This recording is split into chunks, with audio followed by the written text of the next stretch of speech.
আমি LGBTQIA+ কমিউনিটিটোৰ কাৰণে আহিছোঁ, যোনটো ষ্টেণ্ড কৰে লেছবিয়ান, অৰ্থাৎ যোন মাইকী মানুহে মাইকী মানুহক ভাল পায়, গে যোনটো হয় মিনিং হৈছে মতা মানুহে মতা মানুহক ভাল পোৱা, মানুহ ইন জেনেৰেল মতা মানুহ বুলি ক'ব পাৰি। তেনেকৈ বেলেগ বেলেগ ধৰণৰ আছে, সমকামী লোক, ৰূপান্তৰকামী লোক, এইটো এটা আমব্ৰেলা টাৰ্ম হয় যোনটোৰ ভিতৰত গোটেই কমিউনিটিটো সোমাই আছে। চ' আমি ক'ব পাৰিছোঁ যে আমি ওলাই আহিছোঁ কাৰণ সদায় আমি আন্ধাৰত আছিলোঁ, আমাক মানুহে ঘিণ কৰে, আমাক মানুহে নিন্দা কৰে, আমাক মানুহে দূৰত ৰাখে, কিন্তু এতিয়া ফাইনেলি টাইম আহিছে যে আমি আগলৈ আহিছোঁ, লুকাই ৰখা নাইকিয়া আৰু প্ৰাইডেৰে আহিছোঁ, অৰ্থাৎ গৰ্বৰে আহিছোঁ।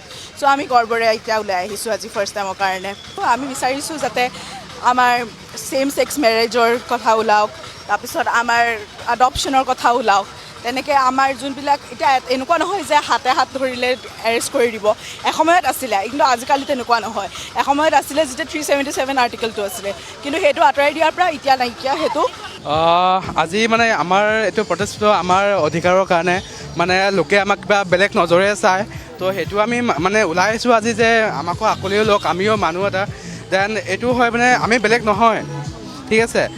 সেইকাৰণে আহিছোঁ আৰু মানুহ হেৰি কৰিবলৈ আৰু